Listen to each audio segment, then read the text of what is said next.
We're with Paulie Malignaggi. Congratulations on your victory.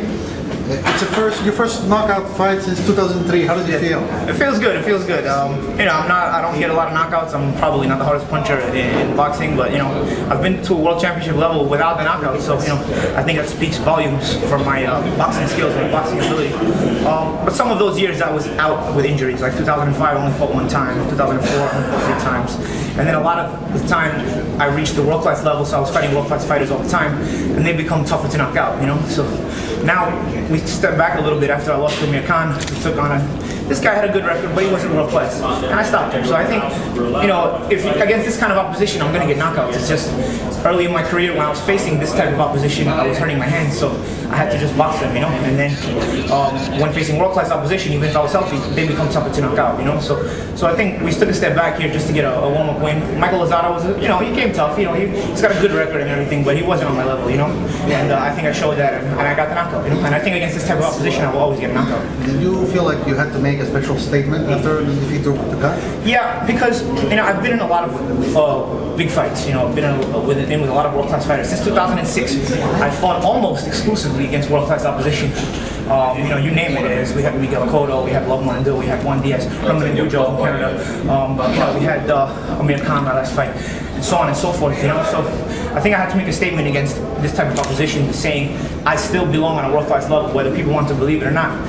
Put me against this kind of opposition and I will dominate. So against the world class level, it's the only time I'm going to be tested, and you know, we'll see. Also, with my Golden Boy debut, I want to impress the Golden Boy people for signing me. I wanted to thank them, you know, and I want to thank them again for signing me, because it's an opportunity that not a lot of people believed in me to give me, you know. So I wanted to get a knockout for a lot of reasons. I wanted to make a statement for a lot of reasons, and I think I did that. It had nothing to do with the fact that you were fighting on foreign soil? You know, I've been to Canada a couple times in my life before this, and I've always had a good time, you know. And I know there's a lot of Italian people. I don't hear too much of them, but I know Canada has a lot of Italian people, so I was hoping maybe we could hear a couple of them. But in the end, I was happy to fight in front of a packed house. You know, you guys really sell a lot of tickets, very supportive fans. They really are fans of boxing. They don't just come to the main event. They were watching all the fights, you know. They were telling me in the back all the fans were in tune with the fights. Even my fight, you know, I heard the fans. So I was very happy to fight in front of a new audience, you know, for the first time in a long time, and be able to perform. And it kind of makes it like brand new all over again, you know, and that makes a new kind of excitement. It looked like it took you a while in there to go from what we saw the old Malignaggi and like defensive to saying like I can take this guy and get him out of there. Yeah, you know, my natural instinct is to be a boxer first and to be a counter puncher and all this. And it took me a couple of rounds to realize, you know what, I don't have to be a counter puncher against this guy, because he's not really that dangerous to me. You know, maybe he might be to some other guys. He's got 29 knockouts and 36 wins, but against my level, after a couple of rounds, I said, I don't have to be a counter puncher. I can be aggressive with this guy because he's really not on my level. And you know, nice guy. He came, he tried. After a while, though, he was just surviving. I think if he would have tried a little harder, he would have probably got stopped earlier, because he wasn't on my level. So from about round 4 on, he was just trying to survive the fight. That last round, you didn't seem interested at all. Even the second to last round. I think at the end of the second to last round, he was already starting to say, I was looking at the referee and he clinches, like telling him, like, yo, man, stop the fight. And the referee didn't stop it. And at a certain point, I just knew it was a matter of time, because he wasn't going back. So I was just trying to move my hands, trying to show the referee, like, hey, even in one of the last breaks, I told the referee, like, he's bleeding, he's not punching back, just stop it. What are you letting it continue for? You know, the fans want to see the main event anyway.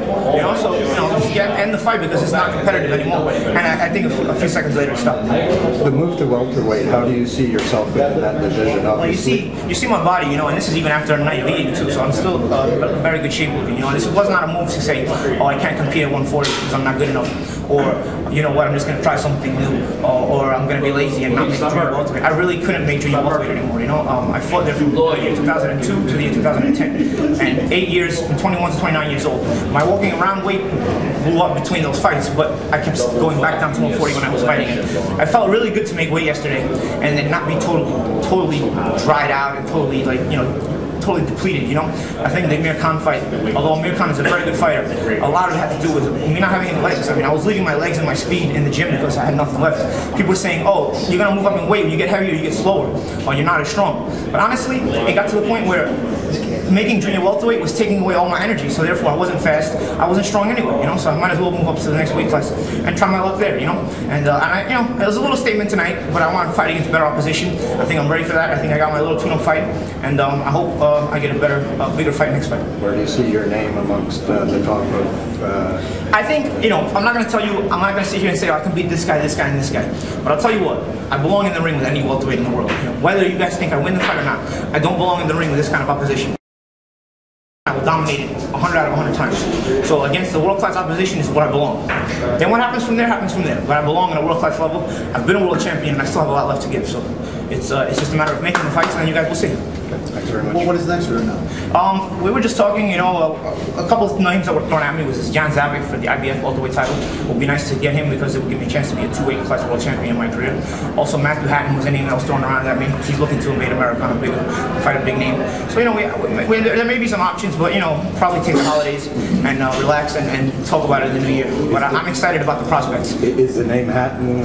Yeah, it's a little bit of a revenge. Obviously, I'm not going to get Ricky anymore, but if I can take out the brother, it'll give me a measure of revenge. Are you heading back to the States soon, or are you going to enjoy some of the snow?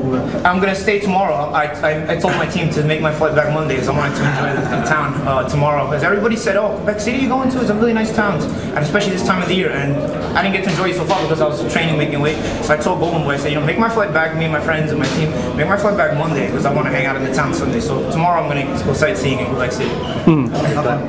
Thank you.